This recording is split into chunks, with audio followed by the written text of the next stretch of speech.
We make things. We use our hands, minds, and machines to build, to fix, to improve. We're known as do-it-yourselfers, home improvement fans, fix-it fanatics, inventors. At our core, though, we're all makers. So let's jump in and make something. Well, if you're a dog lover or know someone who is, you gotta love this show. It's all about making your pet safe and happy, from a below-ground fence to a two-room doghouse with all the comforts of home. This episode of House Calls is going to the dogs. Well, they say good fences make good neighbors, and I gotta think that's especially true if you've got dogs like I do. And if that fence is invisible, I gotta think it makes even better neighbors. Hi, my name's Woody. The city is where my pal Sammy and I grew up, 22 stories up to be exact. Now the view was fine, but the outdoor space was a little cramped, and we never ventured into the concrete jungle without leashes.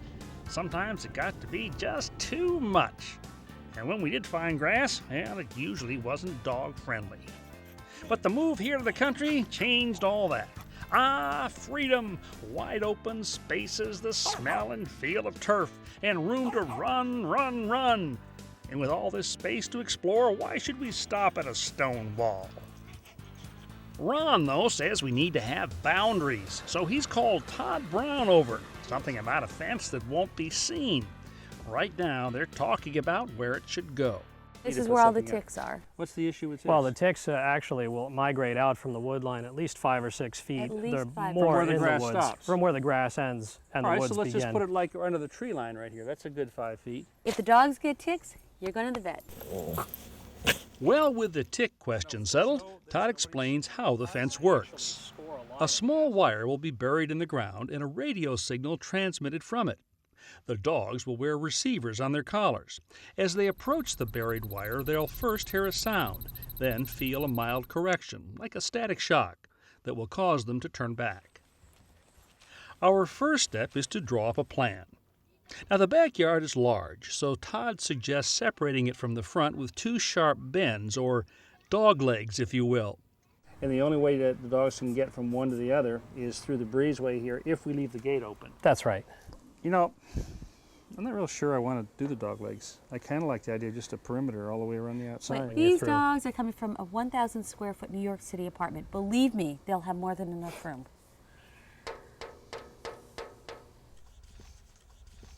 Okay. Okay? I'll fight in a different battle. Okay. Yes. Well, with that resolved, our next step is to temporarily mark the fence location with flags. These will indicate where the cable is to be buried and will also show the dogs where the fence is during their initial training. The actual cable laying is done with this specialized piece of equipment. It cuts a slot into the ground and then lays in the cable all in one operation. The process is surprisingly fast.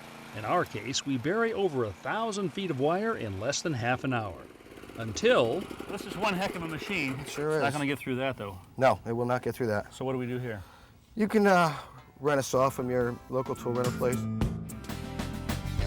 Well, it's become clear to me that the best way to give our 2 dogs, Sammy and Woody, the run of the place, but keep them safely out of traffic, is to install an underground fence. Now, we've staked out the fence location and buried a wire around the perimeter of the property using a machine made just for that purpose. Now, though, we've got to cross the driveway. Hey, guys. How you doing? How are you? Good. Ron. Mike, nice to meet you. Chris, good to meet you. I got a ton of tools, guys, but I got to cut a slot across an asphalt driveway, so I need some kind of a saw that'll cut through there. You got something that'll work? We certainly do. And this will be it right here. So just roll this along on the wheels then? Exactly. Now what'll I need for a blade here? You probably want to go with a 14-inch masonry blade. All right. One of these will do you fine. Okay, all right.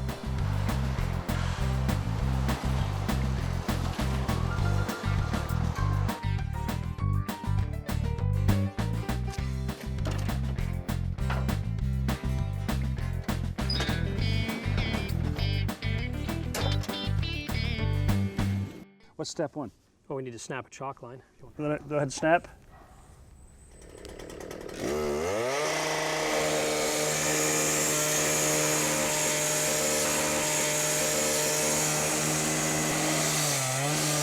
stretch this wire out. Right down here?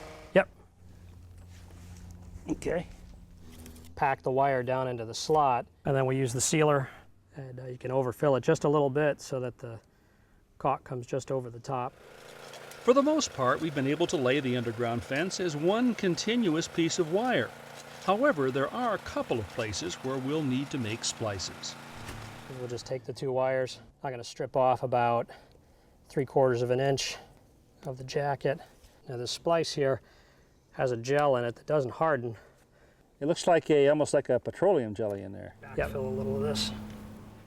Our underground fence now lies completely buried around the edge of the lawn, invisible except for the marker flags.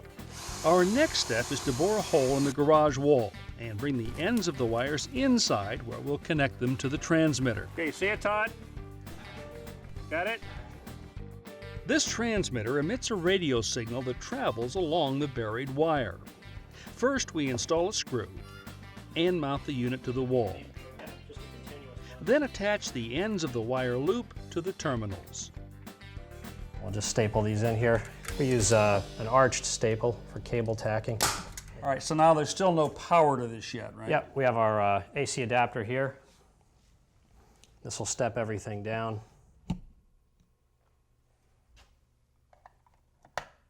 Now we've got 2 indicator lights on here. We've got a power light that lets us know that everything is on and working, and we have a loop indicator that tells us that the loop is continuous all the way around.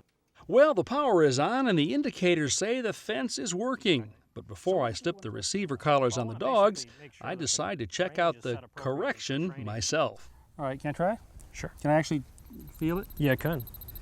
I hate getting shocked. Stand right there. Ah! You know, it didn't hurt. It just surprised me. It's enough to get your attention. Yeah, I was like, hey, hey, hey, you know? And that's what it's supposed to do, right? That's correct. Now that everything's installed, we can start the training. Is it going to be unpleasant for her? Not generally. When we do the training, The prongs don't poke into her neck? they don't. They rest on the surface. We're going to give Sammy just the opportunity to hear the tone, and as we approach, should start hearing the beep. She's hearing the beeping. She's looking around. Look, Good what's girl, that? Sammy. Good Good girl. girl. Good girl, Yay. Sam. Did she turn around because she heard the beep? She heard the beep. She got into a little bit of the correction and started to back away, although it probably wasn't evident to you. I saw her turn her head a little bit as she approached the boundary. Once it starts correcting, at the low levels, you can almost not even feel it. It's like feeling static shock off of like a doorknob in the wintertime, but much milder than that. Well, Sammy gets high marks for her first lesson. Now it's Woody's turn. I'll walk him up. He should be hearing the beeping right about here. I hear the beep. He's getting the correction. Good boy, Woody. Good Yay! boy, Woody. Things happen differently with every dog, and sometimes we can make adjustments on the fly. He's pushing me to the No, I'm not. I want you to get closer to Todd. I have a better shot here. There you tell go. him. You have to go near the big flag. You have a collar on. This dog learns so much more quickly than somebody else in our family. In this week's sweepstakes, we're giving away a Ryobi 4-piece lithium-ion compact combo power tool kit. It includes a circular saw, a work light, cordless drill and charger, and reciprocating saw, all in a rugged carrying case. Now these tools are powerful, yet compact, lightweight, and easy to handle. The lithium-ion batteries hold a charge 40% longer. To enter the sweepstakes, just go to ronhazelton.com and click on the sweepstakes banner. Now, if I mention Louisville, Kentucky, you probably think more of horses than dogs. After all, this is the home of the Kentucky Derby. However, Triple Crown contenders are not the only ones who regard this city as home. Charles and Amy Trusty live in a suburban area here with sons Zach and Zane and their family pet, Sebastian. Hardly out of the puppy stage, Sebastian is growing too rambunctious to spend long hours inside the house. So today, I'm going to help the Trusties build Sebastian a sturdy home of his own. Hey, Sebastian, what a good boy. He's a border collie, right? Yeah, sure is. And they really like to run, don't they? Yes, he has a lot of energy, and that's why we're wanting to make him an outside dog. Well, he's got a great backyard here. Where were you thinking about putting the doghouse? Up here against the back of the house. A couple things I want to keep in mind as we design this. We want to make it large enough so that he's not cramped. He has plenty of room to move around in there, but small enough so that it will contain his body heat and keep him warm in cooler weather. To figure out the right dimensions, I need to take some measurements. And measuring a border collie is a challenging task. Come here. Come on, it won't hurt you. Just a tape measure. Here, Sebastian, look. According to the American Humane Society, the height of a doghouse should be the height of the dog plus 9 inches. The length should be the dog's length plus 18 inches. And the width, his length plus 12 inches. Length 32. All right. Boy, okay, 32 by 22. My plans call for a cozy, insulated 2-room house that will permit Sebastian to see outside or to be completely sheltered. We'll add a slanted roof for rain runoff. So here we've got all the pieces for the frame base. Now this is pressure treated lumber because it's going to be in direct contact with the ground. One thing to keep in mind though when you're building pet structures is you don't want the pets to come in contact with pressure treated lumber. Not healthy for them. So this is all going to be covered over. Sebastian won't touch this, but it will keep this from rotting out because it's sitting on the ground. Amy drills clearance holes for 3-inch rust-resistant deck screws, which will hold the frame together. Now we're ready to cut several sheets of plywood, which will be used for the floor, roof, and walls. Amy, I bet you haven't used a circular saw. I have Why do never I used have a it. feeling you've never used it? Okay. It looks a little intimidating. Yeah, Yes. it is. No, it's not. It's really not. Come over here. Come over here. Main thing is let gravity do part of the work here. The base of this, just let it sit on top of the plywood. All you have to do is push this through Okay. and apply just some gentle pressure up against this straight edge. Amy cuts as far as she can reach, then hands off to Charles to complete the cut. In order to have a slanted roof, our sidewalls must be angled at the top. To accomplish this, I've clamped the straight edge at the desired angle. Amy and Charles once again used the circular saw to make the cut. With all our plywood panels trimmed to size, it's time to assemble the doghouse. We start with the floor. Well, the question is, does it fit? Seems to fit. Oh, looks Pretty good. well. Looks pretty good. To attach the floor to the base, Amy drills pilot holes about every 10 inches, and Charles follows behind, driving in screws. Now this is what you call a doghouse raisin. Now these L-shaped pieces that you guys put together, I want to put right in here, just like this. We've assembled these corner braces by screwing a couple of 2x4s together. We'll first attach the braces to the sidewalls, then fasten the front and back walls to the braces. These corner braces will reinforce the walls and block drafts from blowing through. With Charles and Amy busy putting up the exterior walls, I'm installing a frame for the interior partition. Skin on here next, actually. We attach a plywood skin to the frame and a support post. Then, just as the doghouse begins to take shape, threatening storm clouds roll in, followed by a true Midwest thunderstorm. So we've moved in here in the garage, and actually this is not a bad time to put this down off the table and onto the floor. It's probably going to be easier to reach it this way. I've also added a couple of braces here, here, and here. Now we're ready to put our insulation in. We're going to be using this. This is rigid foam insulation. We've actually glued 2 pieces together, a 1-inch piece and a 1/2-inch piece. And we're going to start by dropping this right inside our frames. So just grab something over there that looks like it might fit, and we'll see if indeed it does. It's like putting a puzzle together. Yeah, this is. I got the wrong piece. Let's try this. Next, we cover the insulation with 1/4-inch plywood panels. Keep Sebastian from snacking on that insulation. All right, why don't we start right here, Charles? Right Okay. here. Amy, right here, and then kind of work your way down.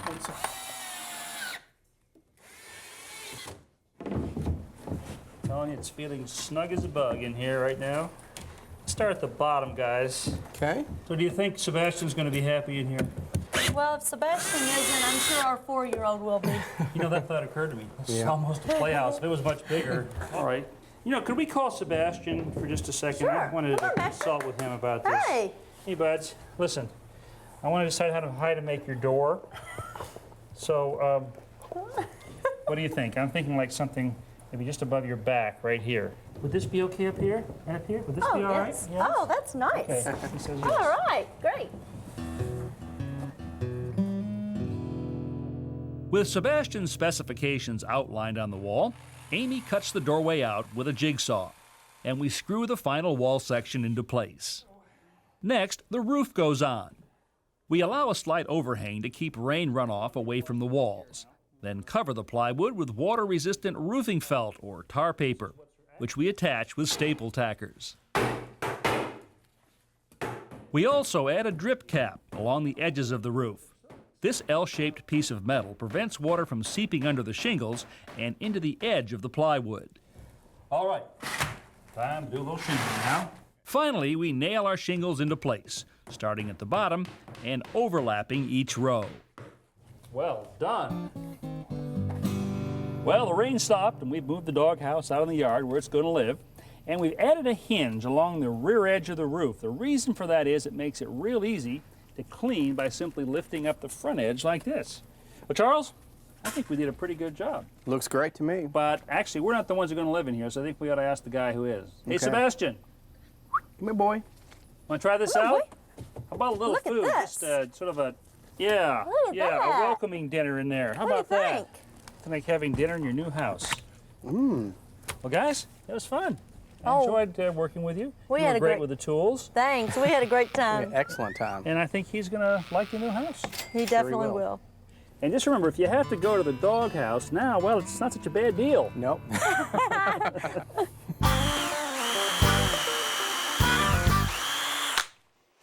Now, if you've got to drill several holes to exactly the same depth, here are 3 simple depth gauges you can make from things you'll find right around the shop. Technique number 1 calls for tape. Now, you can use just about any kind, but I like something, well, cheery. I wrap the tape around my drill bit at the depth I want the hole. Then go ahead and drill, stopping when the edge of the tape reaches the surface. Now, it is possible to over-drill using tape, so here's a method that will prevent that. Hold a piece of 3/4 inch dowel with a pair of multi-groove pliers and drill a hole through the center. Trim the dowel to the length you need it and slip it over the bit.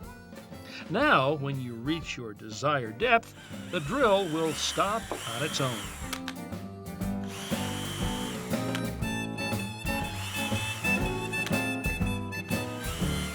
And finally, take a piece of copper electrical wire, insert one end into the drill chuck, and begin wrapping it around the bit in a clockwise direction. Now remember, clockwise as you face the drill.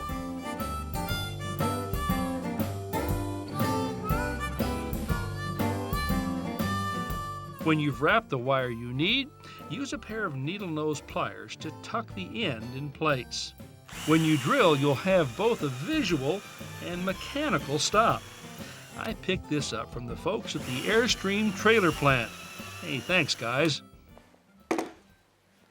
Well, there you have it. 3 simple ways to make depth gauges for your drill: tape, stop block, or wire.